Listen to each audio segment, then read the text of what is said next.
সুন্দর পরিবেশ, চারিদিকে সুন্দর সবুজের সমারোহ। আপনারা পাশেও দেখতে পাচ্ছেন আবার নদী এবং বাদাম, চীনা বাদাম রয়েছে ক্ষেতটা। আপনারা দেখুন, আপনাদের দেখানোর জন্য এই যে বাদাম গাছ, এর নিচে বাদাম হয়েছে, এখনও পরিপক্ক হয়নি। আর কিছুদিন গেলে এই গাছটা উঠানো হবে এবং পরিপক্ক হবে এবং এর ভিতরে নিচে অনেক বাদাম রয়েছে, চীনা বাদাম, যা আমরা প্রেম ফল নামে পরিচিত।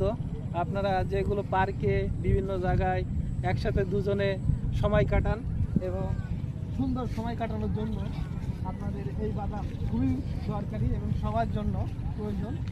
আমরা আজকে এসেছি নদীর পাড়ে, সুন্দর পরিবেশ। আপনারা আমাদের সাথে থাকুন এবং দেখতে থাকুন, খুব ভালো লাগবে। কত সুন্দর পরিবেশ, মনোরম।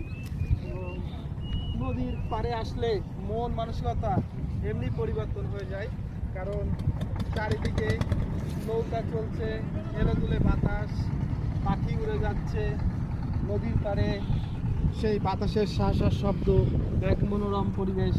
আপনি না আসলে আপনি বুঝতে পারবেন না যে নদীর পাড়ে এত সুন্দর পরিবেশ।